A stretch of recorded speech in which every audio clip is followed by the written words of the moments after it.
So, Lisa Piper here, and today I want to talk about Chena. What is this thing? It's also known as elephant foot yam. There's a lot of different names for it. It's basically a yam, and it has some amazing properties. The reason it's so important to learn about this wild-looking yam, I'm going to tell you, it's a superfood.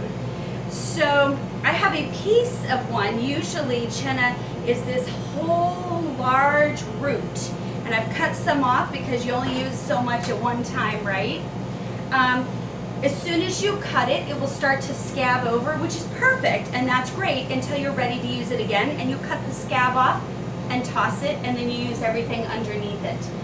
So what nutrients does it have for you? What is it going to do for you? Well, the nutrients it has is in 1 cup of this Chena or yam, it's going to have 3 grams of protein. It's going to have a lot of fiber, like 32% of fiber from this. It's really good for you in this way. Great for the intestines and colon. It's going to have a lot of vitamin C, like 24 milligrams in 1 cup. And the best part, which I like, is vitamin B and niacin. It's got a huge amount of vitamin B, 120 milligrams in just 1 cup. This is great. Vitamin B is so important for your energy, health, and mental health and wellness, and it's amazing. So that's what we've got vitamins-wise. So what are the health benefits of this bad boy? So Ayurvedic medicine has been using this root for years because of its amazing healing properties. I love that. Food that's healing. That's what we need, right? That's what we want to put in us. So what this bad boy is going to do for you is it will help rebalance constipation. It will help with hemorrhoids. Yep, when you got them, you want some help. And this is going to help internally with that. It's also great anti-inflammatory. Inflammation is the cause of a lot of disease. So as you know, eating anti-inflammatory is really important. It's also very heart healthy, so supportive to the heart circulatory system. It's great for lowering cholesterol. It's even an anticoagulant, which means it's going to help with blood clots. This is amazing. It's going to control blood sugar levels, so they're rebalanced a little bit, which is really great for our diabetic friends, right? It can also help with weight loss. So the great thing about eating whole foods is your body will tell you when it's had enough and you're full.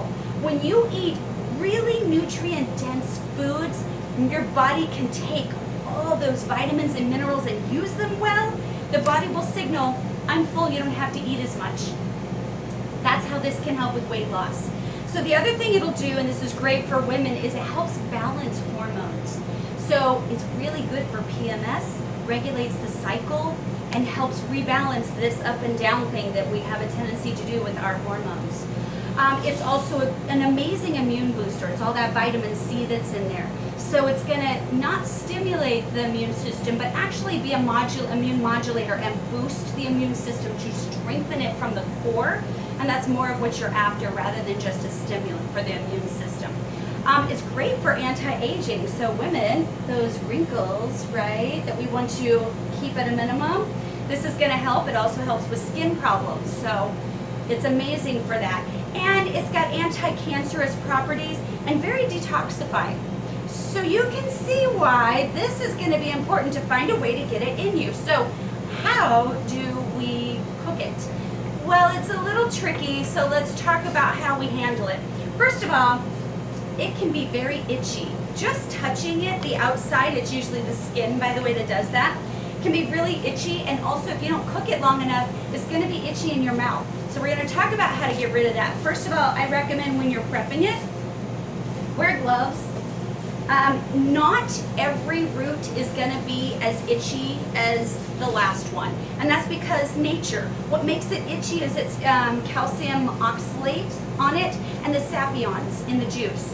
So when you go to use this, you want to make sure not to rinse it. Do not rinse it first, because that's just going to release those sapions and make it even itchier. You want to reduce that. So the first thing you're going to do is just put your little gloves on, because you don't know how itchy your piece is, and you'll want to start cooking it or cutting it. You'll want to cut off this outside. We don't use the outside part at all. We use that inside part, and it'll start to oxidize very quickly once you cut it, which is perfectly fine. That's that scab I was talking about. It's gonna create once you cut it. Perfectly fine. It just preserves the rest of it until you're ready to use it and break it down. So when you're ready to do that, you're just gonna cut it, and it's pretty hard. You're gonna cut it however you want to use it, whatever pieces you want. You'll notice it's gonna look kind of like a yam on the inside, and it's pretty tough. So see the color, a little brighter, kind of orangey. It'll start to turn more brown and pink very quickly. That's that oxidation process, perfectly normal. So this is the part that we want. So it's itchy. How do we get rid of the itchy? So you're cutting the skin off. You're just using the flesh part, and that's what you're gonna eat. If you will put something to neutralize it, so like an acid, it's gonna help cut the itchiness. What is it you could use? You can use tamarind. What Ayurvedic medicine usually uses is buttermilk. If you're vegan, you're not doing buttermilk, you'll stick with your tamarind. Or even mango powder, believe it or not. Turmeric can help. Mango powder, tamarind, those are probably a little bit better for neutralizing that itchiness. And the way to do it is either you're going to boil it or steam it. If you choose to boil it, you're going to take the flesh and put some pieces of tamarind, turmeric, or the mango powder in salt water and boil it where you're cooking it only about halfway of what you really want for your finished product. Then you'll pull it out of there and cook it the rest of the way on the stove however you want. You want to make sure to be thorough when you cook it, because if you don't, you get that itchiness. Hopefully your boiling is getting rid of that. If you choose to steam it, then that's when I would go to the powders, turmeric powder, mango powder, and I would literally just cover it on the flesh, just like that, after you've taken the skin off. Steam it in your steam basket about halfway through, so it's not cooked all the way. Then take it just like that, with all that in there, and you're gonna cook it however you want. Generally or traditionally, it's cooked with all the curry spices, Middle Eastern spices that are really, really yummy and healing for the body, right? If you don't want to go that direction, honestly, at my house, we make the best fries with it. We bake fries with garlic and olive oil, a little bit of onion, that's it, honestly, and we bake them, and they're so yummy. But of course, first we either steam or boil it just to get rid of that itchiness and keep it from being so intense. If you do happen to touch it and you're getting itchiness on it, or you don't have gloves, use coconut oil. You're just gonna literally put it on your hands like a lotion. This is gonna help prevent the sapions and that calcium oxide from soaking into your hands, and it won't be so itchy. So you have that as an option. But if you do get into it and you're feeling like, I'm all itchy, what do I do now? If you have a really good medicinal grade, therapeutic grade essential oil, use peppermint essential oil, just 1 drop to wipe it right off. And it's amazing how well that'll neutralize that itching on your hands.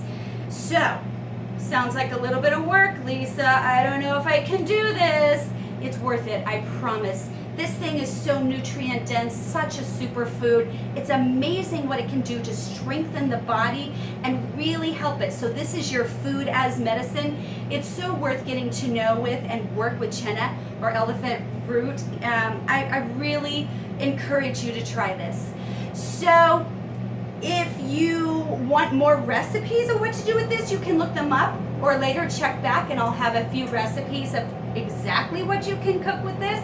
But in the meantime, have fun exploring in the kitchen with it now that you know why you want to, the awesome ways it's going to help your body, and how to work with it without the itchiness, right? So if you enjoy tips like this and videos like this, just give us a subscribe, like, share it with a friend, and check out our website at shopnaturalliving.com. Happy cooking!